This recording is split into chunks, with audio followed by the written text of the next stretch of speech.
समय बीतता है। समीर और उर्वी का रिश्ता गहरा होता जाता है। समीर ने राजू को भी उर्वी से मिलवा दिया था और उर्वी ने भी प्रीति को समीर और राजू से मिलवा दिया था।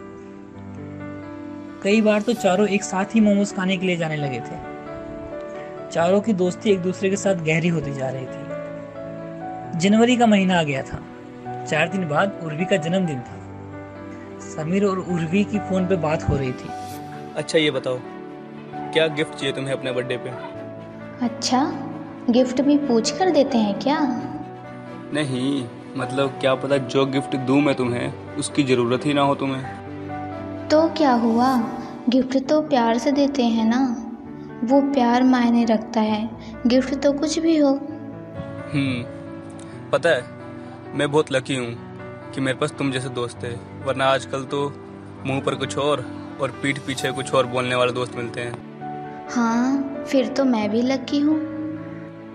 अच्छा ये बताओ, कल सुबह तो स्कूल जाना होगा ना? हाँ, कल मुझे असाइनमेंट भी जमा करना है, इसलिए अब मैं सोने जा रही हूँ। हाँ ठीक है, गुड नाइट। उर्वी से बात करने के बाद समीर राजू को फोन करता है।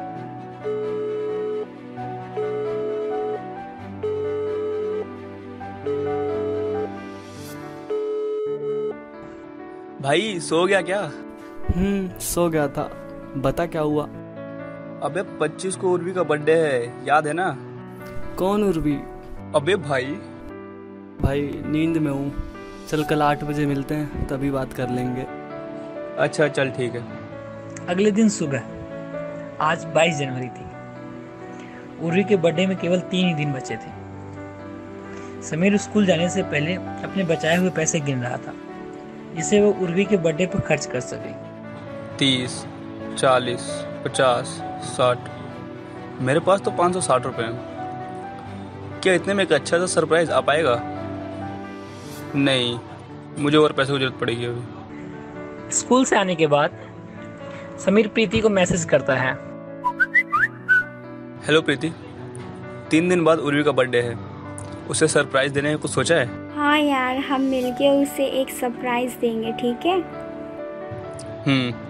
मैं राजू से भी कह दूंगा। क्या राजू भी रहेगा? ठीक है। अच्छा तुम्हारे पास कुछ पैसे होंगे क्या? हाँ, मैंने 400-500 रुपए बचाए हुए हैं। अच्छा ठीक है।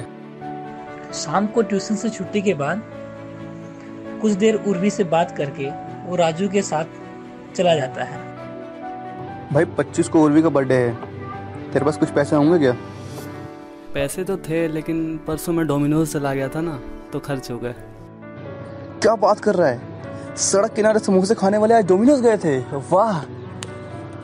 राजू सबूत के लिए उसे अपने फोन में डोमिनोज की फोटो दिखा देता है, जिसमें वो प्रीति के साथ होता है। अबे तू प्रीति के साथ डोमिनोज गया था? कब भाई और क्यों? परसों ही गया था, प्रीति ने कहा था चलने को। एक मिनट रुक, ये चल क्या रहा है तुम्हारे बीच? तू मुझे बिना बताए प्रीति को अकेले डोमिनोज लेके गया था? भाई सच बताऊं तो मुझे प्रीति से प्यार हो गया है, और वो भी मुझसे प्यार करने लगी है। समीर चौंक जाता है। मतलब तुम दोनों? ओ, तभी प्रीति के सामने तेरा नाम लेने पर? ओ भाई, मतलब इसलिए तो उस दिन प्रीति को घर छोड़ने? ओ, कब से चल रहा है ये सब? डिटेल्स तो दे। भाई जब उर्वी पहली बार उसको हमसे मिलवाने के लिए लाई थी, मुझे तो उसी दिन से उससे प्यार हो गया था। बाद में हमारी फ़ोन पर भी बातें होना शुरू हुई, और 7-8 दिन पहले मैंने उसको अपने दिल की बात बोल दी। पहले तो उसको भी अजीब लगा, लेकिन बाद में उसने हाँ कर दिया। परसों ही हमारी पहली डेट थी। तो तूने ये सब मुझे क्यों नहीं बताया बे? यार मैं डरता था कि कहीं उसने मुझे ना कर दिया और सब कुछ तुझे बता दिया तो। अबे पागल है क्या? तूने इतना सब अकेले ही कर लिया और मुझे अब बता रहा है तू? अकेले नहीं भाई, उर्वी ने भी मेरी हेल्प की है। मतलब उर्वी को ही पता है? हाँ, प्रीति तो वैसे भी उसको सब कुछ बता ही देती, इससे पहले मैंने ही बता दिया कि क्या पता वो मेरी हेल्प कर दे, और उसने उसके सामने मेरी इतनी तारीफ की और उसे मना ही लिया। अबे कमीने। अच्छा सुन, 25 को उर्वी का बर्थडे है और हम उसे सरप्राइज दे रहे हैं। मैंने प्रीति से बात कर ली है, हम चारों दिन पार्टी में रहेंगे, ठीक है? हाँ ठीक है भाई, मैं आ जाऊँगा। समीर रात में 2 ही चीजें सोच रहा था। एक तो ये कि उर्वी के बर्थडे पे क्या क्या करे, और दूसरा राजू और प्रीति के बारे में। ये दोनों तो बड़े छुपे रिश्तों में निकले, बल्कि ये तीनों। उर्वी को भी इस बारे में पता था, पर उसने भी मुझे कुछ नहीं बताया। अगले दिन समीर उर्वी से फोन पर राजू और प्रीति के बारे में बात करता है। यार तुमने मुझे इस बारे में बताया नहीं, इतने दिनों से चल रहा है ये सब, और मुझे कल राजू ने जाकर बताया है। वो मुझे राजू ने ही मना किया था तुम्हें बताने से, ताकि तुम उस पर गुस्सा ना हो। अच्छा, पर मैं भला उस पर क्यों गुस्सा करने लगा? बल्कि मैं तो बहुत खुश हुआ ये जानने के बाद। एक तरफ उन दोनों की जोड़ी और एक तरफ हमारी। हमारी जोड़ी? क्या मतलब? अरे वो मतलब हमारी दोस्ती। अच्छा। समीर तो अब तक उर्वी के प्रति अपना प्रेम समझ चुका था, लेकिन उर्वी अब भी अपने भीतर की उस भावना को समझ नहीं पाई थी, जिसमें समीर के प्रति उसका प्रेम निरंतर बढ़ता जा रहा था। समीर ने उर्वी के हृदय में एक विशेष स्थान तो ले लिया था, परंतु उर्वी अभी तक नहीं समझ पाई थी कि ये भावना प्रेम की भावना है। 24 जनवरी, कल उर्वी का जन्मदिन है, और अब तक समीर, राजू और प्रीति इस बात पर बहस कर रहे हैं कि पार्टी कहाँ होगी। राजू ने पार्टी करने के लिए रेस्टोरेंट का सुझाव दिया है, लेकिन समीर को यह विचार पसंद नहीं आया। बाद में निश्चित हुआ कि पार्टी प्रीति के घर पर होगी, जिसमें एक कमरा खाली है। प्रीति ने अपने घर पर परिवार से इजाजत भी ले ली थी। इधर उर्वी को यह समझ नहीं आ रहा था कि ये तीनों आज कहाँ गायब हैं। वो समझ गई थी कि शायद ये मुझे सरप्राइज देने का प्लान कर रहे हैं, पर शाम को समीर से पूछने पर उसने जवाब दिया कि राजू और प्रीति तो साथ में कहीं घूमने गए थे और मैं घर पर ही था। पर यह जवाब उर्वी को कुछ अजीब सा लगा। प्रीति और राजू के कहने पर समीर ने उर्वी के लिए गिफ्ट में एक टेडी बियर लिया था। उसको पता नहीं था कि उसके घर में पहले से ही 2 टेडी बियर मौजूद हैं। रात 11:30 बजे समीर राजू को फोन करता है। भाई 12 बजने वाले हैं। हाँ भाई, विश कर दूंगा उसे 12 बजे। उसके घर चलें? अबे पागल हो गया क्या?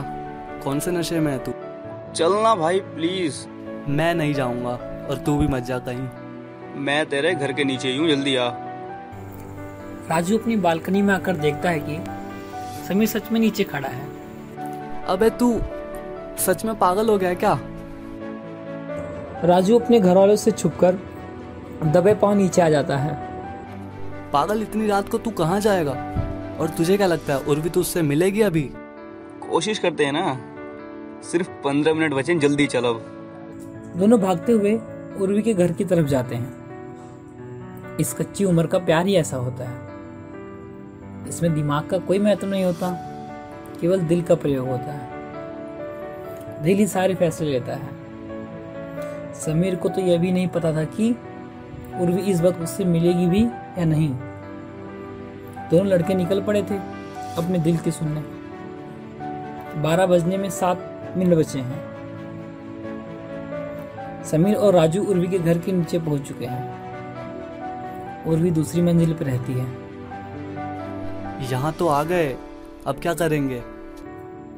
करेंगे क्या, उर्वी से मिलेंगे, हैप्पी बर्थडे विश करेंगे और घर चलेंगे, और क्या। 11:57 पे समीर उर्वी को फोन लगाता है। हाँ समीर, 12 बज गए क्या? नहीं, अभी थोड़ा वक्त है। क्या कर रही हो? ये कैसा सवाल पूछ रहे हो? सो रही हूँ। अच्छा सुनो, मैं तुम्हारे घर के नीचे खड़ा हूँ, जल्दी आओ। उर्वी चौंक कर बैठ जाती है। क्या तुम पागल हो गए हो क्या? राजू पीछे से कहता है। मैंने तो पहले ही कहा था। राजू भी तुम्हारे साथ है क्या? हे भगवान, किसी ने तुम्हें देख लिया तो कितनी बड़ी प्रॉब्लम हो जाएगी, तुम्हें पता भी है? अरे कोई नहीं देखेगा। अच्छा तुम नीचे आ रही हो ना? बिल्कुल नहीं, मुझे तुम्हारी तरह मरने का शौक नहीं है। चल राजू, हम ऊपर चलते हैं। नहीं पागल। अच्छा रुको, मैं बालकनी में आती हूँ।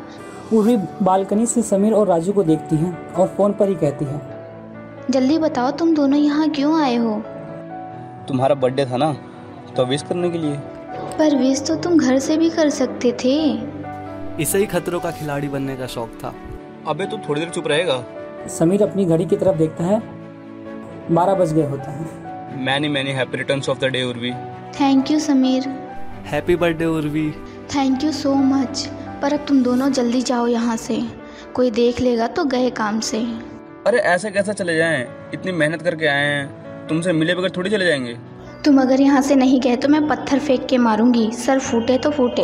हाँ जा रहे हैं। और सुनो, कल के लिए तैयार रहना, कुछ खास है तुम्हारे लिए। अरे जाओ यहाँ से। समीर और राजू अपने अपने घर चले जाते हैं। समीर को थोड़ी सी कमी महसूस हो रही थी कि वो उर्वी से मिल नहीं पाया, पर कम से कम उसे देख लिया और सामने से बर्थडे विश कर दिया, इस बात की उसे खुशी थी।